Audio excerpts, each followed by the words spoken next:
안녕하세요. 하나님의 말씀을 사랑하는 나그네 교회 여러분, 그리고 그리스도 안에서 주의 말씀 함께 읽어가는 형제 자매된 교회 여러분 모두에게 주님의 은혜와 평강이 가득하기를 주의 이름으로 축복합니다. 오늘 우리가 함께 읽을 주의 말씀은 시편 116편입니다. 죽음의 위기에서 건진받은 성도는 얼마나 기쁠까요? 사망, 공고함, 절망, 낙심, 눈물, 사망의 골짜기 같은 곳에서 이끌려갔던 성도가 마침내 구원을 받게 됐을 때 자신이 누렸던 그 평생의 은혜를 마음에 기억하면서 하나님께 결단하며 소원을 올렸던 내용들을 찬양하는 시입니다. 116편 따라서 우리 모든 성도에게 다 기억될 만한 자신의 인생 중에 있는 여러 경험과 비춰볼 때, 또는 주 안에서 예수 그리스도의 복음을 생각할 때 여러분이 각각 마음에 다가오는 여러 일들이 있을 걸로 생각합니다. 그와 관련하여 시편 160편은 모든 성도에게 적용점을 주는 시편이라 하겠습니다. 1절과 2절은 결단하는 두 가지 내용이 나옵니다. 하나는 1절, 여호와께서 내 음성과 내 간구를 들으심으로 내가 그를 사랑하는도다. 그래서 하나님을 사랑하겠다. 이것은 사실 자신의 결단을 하나님께 사랑의 고백으로 내어드릴 것을 표현하고 있죠. 그 까닭을 하나님께서 내 음성과 내 간구를 들으셨다. 어떤 음성이겠어요?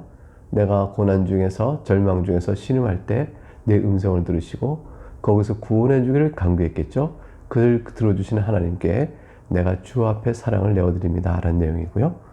2절에는 그의 귀를 내게 기울이셨으므로 내가 평생에 기도하리로다 이렇게 되어 있습니다. 주님께서 내게 귀를 기울이셨다, 내 음성과 내 간구를 들으셨다는 말에 또 다른 표현이죠. 그러므로 내가 평생에 기도하리로다는 말은 내가 그를 사랑하는도다와 관련지어서 구체적인 적용점 중에 하나입니다. 주님이 내게 베푸신 구원을 내가 감사하며 사랑하며 또한 그 사랑을 아는 자로서 하나님께 평생의 기도에 힘쓰겠다는 내용으로 이어져 가고 있습니다. 성도의 기도는 하나님께서 귀하게 들으십니다. 귀를 기울여 들으시기 때문에 그러시죠. 따라서 우리는 기도에 게으르지 말아야겠습니다. 그리고 여러분이 아픔과 눈물과 어려움과 그 어떤 상황일지라도 또한 어떤 일에 감사가 있을 때 그 감사의 내용을 주 앞에 기도 올리는 것, 그것은 성도가 마땅히 해야 할 일입니다. 기도를 게으리하면 사실은 하나님께서 우리를 인도해 가신 일에 대해서 우리가 알 일이 없죠. 그러므로 항상 어떤 일이든지 주 앞에 기도함으로 감사함으로 나가는 우리 모두가 될 수 있기를 바라겠습니다. 3절과 9절에는 사망에서 생명으로 구원을 체험한 일이 어떤 일이었는지 그걸 쭉 간증하는 내용입니다. 3절, 사망의 줄이 나를 두르고 수울의 고통이 내게 이름으로 내가 환난과 슬픔을 만났을 때에, 어떤 어려움인지 알만하죠? 내가 여호와의 이름으로 기도하기를 여호와여 주께 구하오니 내 영혼을 건지소서 하였도다. 결국 내 영혼을 건져주소서 할 만큼 내 영혼이 사망에 가 있는 겁니다. 완전히 고꾸라지고 넘어지고 그런 것이죠. 그럴 때 무릎을 꿇었습니다. 하나님의 이름으로 우리를 구원해 주시기를 기도했습니다. 여호와의 이름으로 나를 구원해 주시기를 기도했습니다.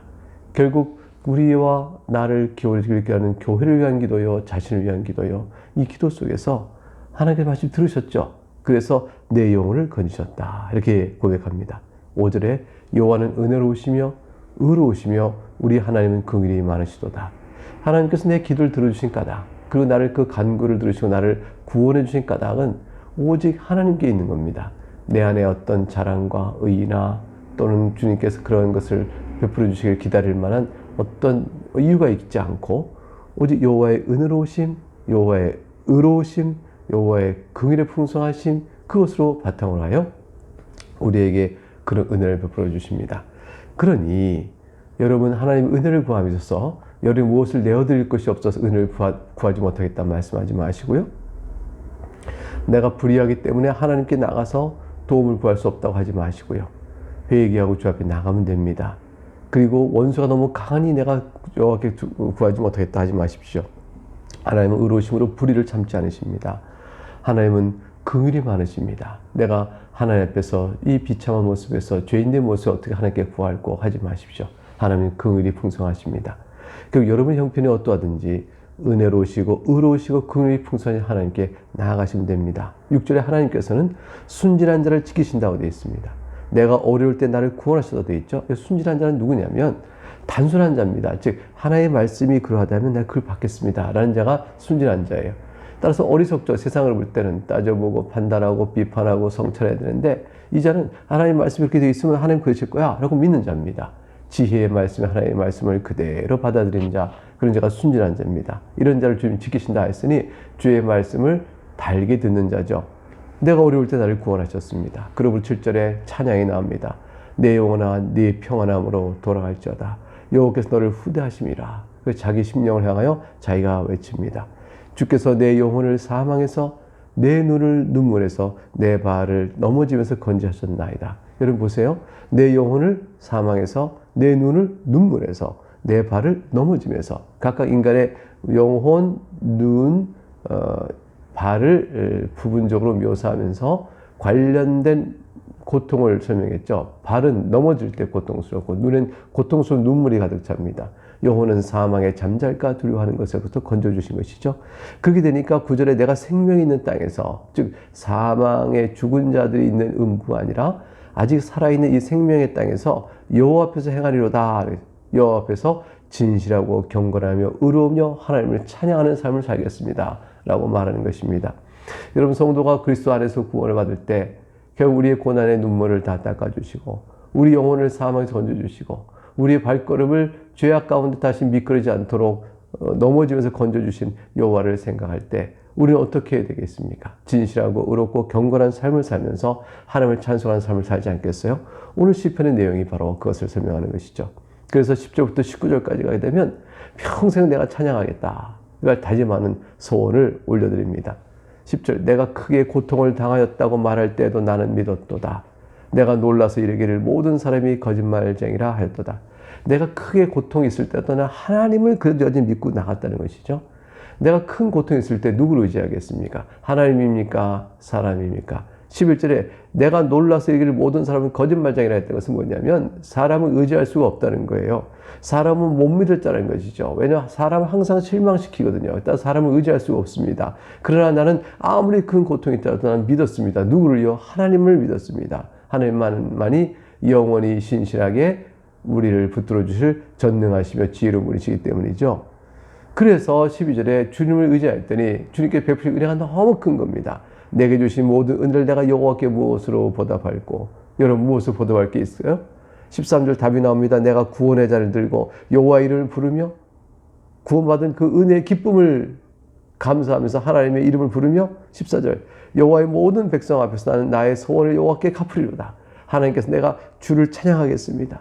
주의 말씀을 살겠습니다. 약속하신 것을 내가 갚는 겁니다. 15절 그의 경건한 자들의 죽음은 여호와께서 보시기에 규정한 것이로다. 아주 유명한 말씀이 나오죠.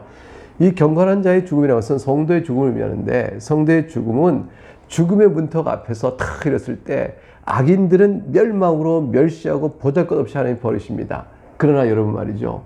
성도는 죽음의 문턱 앞에서 탁 서서 하나님을 배울 때 하나님께서 우리 성도의 죽음을 귀하게 보시고 영광된 죽음으로 그를 쫙 영접하신다는 거예요.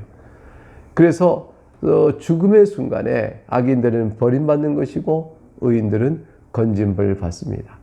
악인들의 죽음은 무가치한 자로 심판대에 내던지지만 성도의 죽음은 죽은 자를 귀하게 보시면서 영접하셔서 낙원으로 이끌어 가십니다. 16절 여호와여 나는 진실로 주의 종이요 주의 여종의 아들 곧 주의 종이라. 주께서 나의 결박을 푸셨나이다. 자신을 붙었던 네 땅에 사는 나를 붙들고 결박하여 나를 꽁꽁 묶었던 모든 문제와 어려움과 고통의 그 모든 것을 나를 풀어주시고 온전한 기쁨과 평안으로 나를 누리게 하셨다고 말씀합니다. 17절 내가 주께 감사절 드리고 여호와의 이름을 부르리이다. 18절 내가 여호와께 소원한 것을 그의 모든 백성이 보는 앞에서 내가 지키리이다. 결국 하나님께 올릴 모든 예배는 감사뿐입니다. 그리고 여호와께 소원한 것을 모든 백성이 보는 앞에서 지킨다. 이것은 14절에서도 했던 말에 똑같은 내용을 반복하고 있습니다. 결국 하나님 앞에서 내가 받은 은혜에 내가 무엇을 보답할고 주를 찬양하며 지내겠다. 19절에 이렇게 되는 거죠. 예루살렘아 네 한가운데서 곧 여호와의 성전 뜰에서 지키리로다. 할렐루야.